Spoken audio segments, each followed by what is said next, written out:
اسلام کے خلاف ہے ان کے ساتھ آپ بیٹھو تو صرف سلام کو. اور دوسرے گالے گئے کہ جب بھی آپ کے پاس اگنورنٹ ایک جاہل انسان آتا ہے تو آپ کو کالو سلامہ. یہ جاہل مطلب جو اگنورنٹ ہے, اگر جہالت میں آپ سے کچھ بحث کر رہے ہیں تو آپ کو ان سے ساتھ بحث کرنا کوئی فائدہ نہیں. آپ ان سے جھگڑا مت کرو, صرف کرو کالو سلامہ, آپ پہ سلامت رہو اور آپ وہاں سے نکل جائیے. اس کا مطلب یہ ہوتا ہے. دوسرا سوال کہ اگر کس کے والد بہت امیر ہے اور بچے اتنے امیر نہیں ہیں, اور والد چاہتا ہے کہ بچے ان کی دیکھ بھال کرے یا انہیں ان کے اوپر کچھ خرچ کرے, تو یہ صحیح ہے کہ غلط ہے؟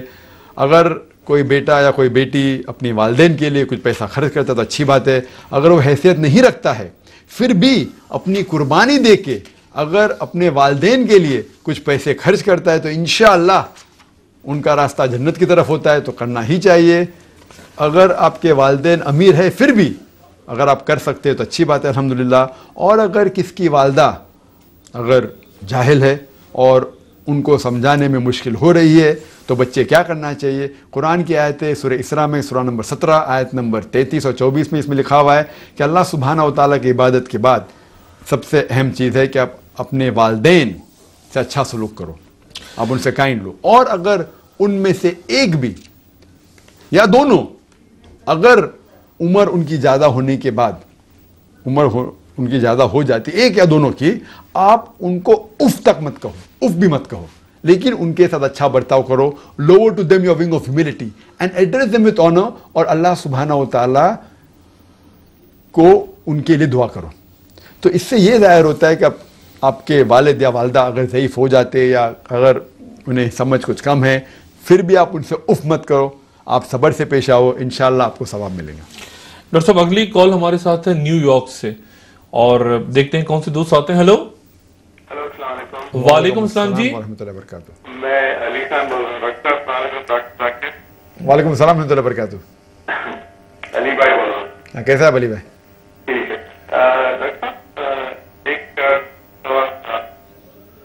ایکچولی لوگ پوچھتے کہ Sorry, we can't hear you. Brother Ali, we can't hear you. Can you repeat the question? ہاں, وہ جیسے اسلام کا دیا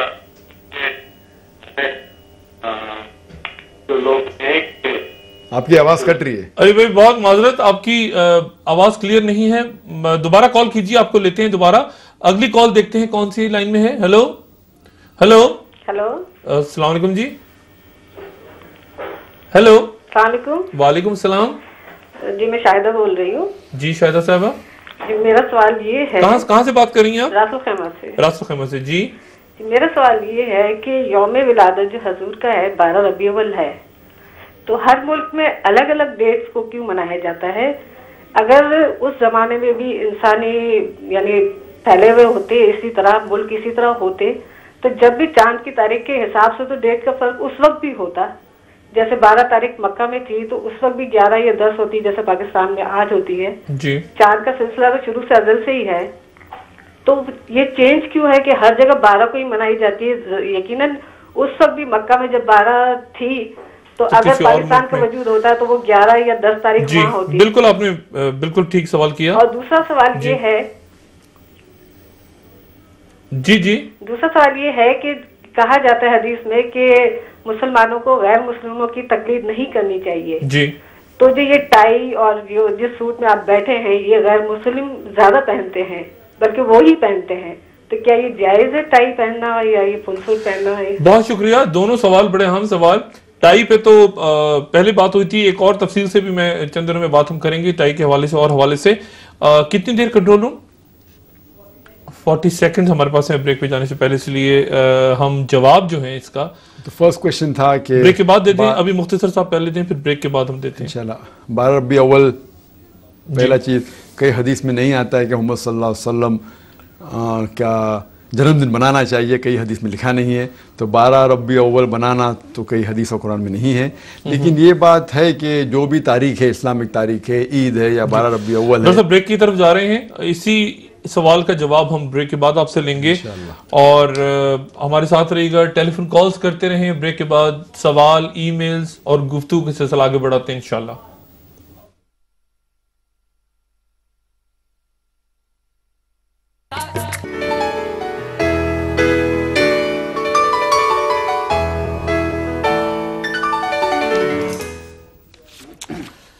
ویلکم بیک خواتین حضرات. ڈاکٹر ذاکر نائک کے ساتھ ایک طویل نشست جاری ہے گفتگو کی.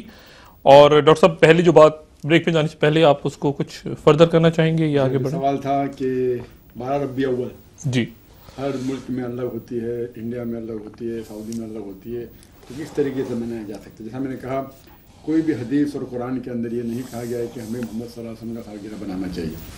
تو اور سالگرہ بنانا ہمارے مذہب میں ایسا کچھ ہے نہیں. لیکن یہ میں جانتا ہوں کہ الگ مختلف ڈیٹس، کیونکہ اسلام بھی فالو دا لونر کیلنڈر، اس کے وجہ سے جو اختلاف ہوتا ہے تاریخ میں نارملی 1 ڈے کا فرق ہو سکتا ہے. مثال کے طور کے اوپر امریکہ میں جب ڈے ہے ہمارے وہاں نائٹ ہو سکتی ہے، 1 دن کا فرق ہو سکتا ہے، 1 دن سے زیادہ نہیں ہو سکتا ہے. یہ ہوتا ہے کیونکہ ہمیں چاند نظر نہ آنے کی وجہ سے یہ فرق ہوتا ہے. اس طریقے سے عید بھی مختلف دن بنتی ہے، جو ایسا نہیں ہونا چاہیے. ہمیں کچھ ایسی چیز ایجاز کرنا چاہیے کہ سارے دنیا میں ایک ہی دن کے اوپر وہی دن کے اوپر عید بنائے یا اسلامک کیلنڈر فالو کر سکے. اور دوسرا سوال جو تھا، دوسرا سوال آگے بڑھتے ہیں. میرے خیال سے بہت سے سوال، ایک سوال خواتین نے پوچھا ہے بہت زور دے کے، کئی میرے پاس ای میلز ہیں. خواتین کا کہنا یہ ہے کہ کیا قرآن و حدیث کی روشنی میں واضح احکامات ہیں کہ کوئی خاتون جو اسپیشل ڈیز ہوتے ہیں اس میں قرآن نہیں پڑھ سکتی اور نماز ادا نہیں کر سکتی؟ کیا واضح ہے یہ بات کہیں، یا یہ ایک ایسی چیز ہے جو بعد میں انکلوڈ ہوئی ہے مذہب میں؟ یہ ایک حدیث کے اندر حدیث میں ہے یہ کہ نماز پڑھنے کی ضرورت نہیں ہونے، جہاں تک کہ قرآن کی تلاوت بالکل کر سکتے، تلاوت کرنے سے کوئی روک نہیں ہے. وہ تلاوت اگر حیث میں ہے تو بھی کر سکتی ہے، لیکن نماز پڑھنے ہونے نہیں چاہیے. امریکہ سے ہمارے ساتھ کال ہے اگلی. Hello hello. السلام علیکم. وعلیکم السلام جی. کون صاحب کہاں سے؟ میں شمیم بول رہا ہوں باسٹن سے. جی شمیم صاحب. مجھے ایک بہت ضروری سوال کرنا ہے جس کے لیے ہم کم از کم 20-25 سال سے یہاں جدوجہد کر رہے ہیں. جی. وہ یہ کہ جو گوشت یہاں مارکیٹوں میں ملتا ہے ظاہر ہے کہ وہ مشین سے کٹا ہوا ہوتا ہے، اور یہاں کے جو امام طلال عید ہیں نیو انگلینڈ اسلامک سینٹر کے اور ایک اور امام جو ہیں، وہ کئی قسم کی حدیثیں اور قرآن کے حوالے دے کے کہتے ہیں کہ گوشت آپ کھا سکتے ہیں. میں جب لاسٹ ایئر دبئی میں تھا تو وہاں پر میں نے ایک یہاں کے جو برانڈیڈ ایک پریپیئرڈ چکن ملتی ہے وہ وہاں دیکھی، اور اس کے اوپر عربی میں حلال لکھا ہوا تھا. میں یہاں آیا، میں نے اس کمپنی کو فون کیا اور پوچھا کہ جو آپ وہاں میٹ فروخت کرتے ہیں وہ ہمیں یہاں مل سکتا ہے؟ انہوں نے مجھے کہا کہ یہ ایگزیکٹلی سیم پروسیجر ہے اس میں، اور جو یہاں ہم بیچتے ہیں اس میں کوئی فرق نہیں ہے. یہ ایک ڈیلیما ہمارے لیے، ہمیں اس میں کچھ ہمیں ہماری ہدایت کریں. جی بہت شکریہ. تھوڑی دیر پہلے بھی اسی حوالے سے بات ہوئی تھی حرار اور حرام کے معاملے پہ. ڈاکٹر صاحب پوری دنیا میں جو مسلمان ہیں اسلامی ممالک سے باہر رہنے والے، ان کا یہ بہت کنسرن ہے کہ کیا ہے یہ. اس کا جواب دے چکا ہوں میں جی کہ کئی عرب کے علماء جو ہے عربستان کے، وہ کہتے ہیں کہ اگر اہل کتاب کا گوشت ہے تو جائز ہے. سورہ مائدہ سورہ نمبر 5 آیت نمبر 5 میں لکھا ہے کہ آپ کے لیے اہل کتاب کا گوشت جائز ہے. لیکن صحیح یہ ہے کہ کیونکہ قرآن مجید میں سورہ انعام میں سورہ نمبر 6 آیت نمبر 118 اور سورہ نمبر 6 آیت نمبر 121 میں لکھا ہوا ہے کہ وہ گوشت نہیں کھاؤ جس کے اوپر اللہ سبحانہ تعالیٰ کا نام نہ لیا گیا ہے. تو نام لینا فرض ہے، ذبیحہ کرنا فرض ہے. تو اب وہ اہل کتاب کا کھا سکتے جو ذبیحہ کرتے ہیں. مثال کے طور کے اوپر جوز جو یہود رہتے ہیں، جو آرتھوڈاکس جوز رہتے ہیں، اسے کہتے ہیں کوشر میٹ، وہ جائز ہے. لیکن عام کوئی اہل کتاب کا گوشت کھانا میرے حساب سے یہ بالکل حرام ہے. اور اگر کوئی مسلم کنٹری میں حلال کا چھاپا لگا دیتا ہے تو آپ عام طور پہ کھا سکتے. لیکن اگر کچھ تحقیقات کرنے کے بعد آپ کو کوئی ثبوت ملتا ہے کہ حلال کا جو تھپا لگا ہوا ہے صرف اسی طریقے لگا ہوا ہے اور یہ اصلی حلال میٹ نہیں ہے، تو آپ اسے نہیں کھانا چاہیے. لیکن گناہ جو ہوئیں گا وہ ان کے سر پہ ہوئیں گا. اگر آپ کے پاس ثبوت ہے کہ یہ غلط ہے تو آپ کو نہیں کھانا چاہیے. لیکن ثبوت نہیں ہے، ہر انسان جا کے تحقیقات نہیں کر سکتا ہے کہ یہ چھاپا جو گورنمنٹ نے لگائی ہے صحیح ہے کہ غلط ہے. تو اس موقع کے اوپر اگر آپ کھا لیتے تو گناہ ان کے اوپر ہوتا ہے، آپ کے اوپر نہیں ہوتا ہے. جی ڈاکٹر صاحب ایک اور سوال جو پوچھا گیا ہے آپ سے وہ یہ ہے کہ کوئی شخص